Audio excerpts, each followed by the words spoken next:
Hey folks, Mike Rowe here, ready to get down and dirty with a little history lesson. Today we're diving into the past, exploring the grandeur and the grit of medieval times. Today we're traveling back in time to the Middle Ages. Imagine bustling markets, knights in shining armor, and the daily hustle and bustle of medieval life. Picture this, the Palace of Versailles, all fancy and glamorous. This place was the epitome of luxury, with its grand halls, opulent decor, and stunning architecture. Kings and queens strutting around in their silks and jewels. They lived lives of unimaginable wealth and power, surrounded by courtiers and servants. But here's a fun fact: no indoor plumbing. Despite all the luxury, they had to deal with some pretty primitive conditions. Can you imagine? No toilets, no sinks, no showers. They had to rely on chamber pots and public baths, which were far from the private, comfortable bathrooms we have today. Not even a single solitary bathtub in the whole palace. Bathing was a rare luxury, often done in large wooden tubs filled with water that had to be heated manually. Now, I've seen my fair share of messy situations, but this is next level. Imagine the chaos and the smell. These folks were living large, but their hygiene? Well, let's just say it left a lot to be desired. They might have looked glamorous on the outside, but their daily routines were far from it. Let's just say it was a different time. Hygiene practices were rudimentary at best, and the concept of cleanliness was very different from what we know today. So next time you enjoy a hot shower or flush a toilet, remember the kings and queens of old who didn't have such luxuries. Section 2. Forget toothpaste, where's my perfume? Speaking of hygiene, let's talk about personal care. Forget about your fancy toothbrushes and minty fresh toothpaste. In the Middle Ages, personal care was a whole different ballgame.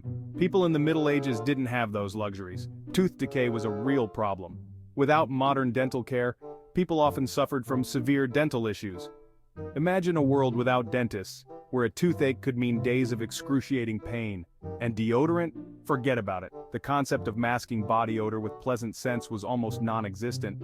People relied on natural remedies and herbs, but these were far from effective. People just walked around smelling like, well, people. The natural human scent was something everyone had to get used to. It was a part of daily life and no one thought much of it. Now, I'm not one to judge. I've worked some dirty jobs in my day. But the kind of grime and filth people dealt with back then is on another level. From blacksmiths to farmers, everyone was exposed to dirt and sweat daily. But I gotta say, the lack of basic hygiene back then is pretty mind-blowing.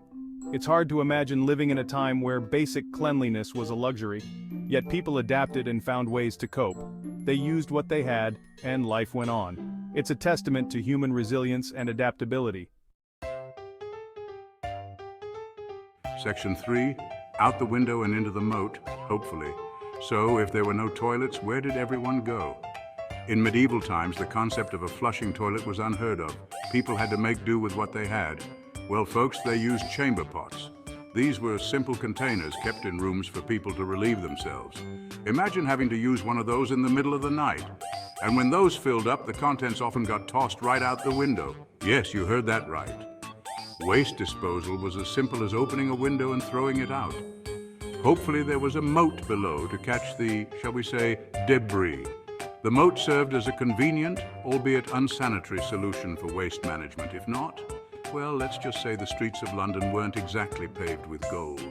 They were often filthy and filled with all sorts of waste, making daily life quite challenging. It's enough to make you appreciate modern plumbing, am I right? Today, we have the luxury of clean, efficient plumbing systems that keep our homes and streets sanitary. It's a far cry from the medieval days of chamber pots and waste-filled streets. Section 4. Feasts fit for a king, and his germs. Now let's talk about food. Medieval feasts were legendary, with tables piled high with all sorts of delicacies. But here's the thing. Food safety wasn't exactly a top priority. Meat was often undercooked, and hands weren't always washed before digging in. It's a miracle anyone survived. I've eaten my fair share of questionable meals, but I gotta hand it to these folks. They had guts. Literally.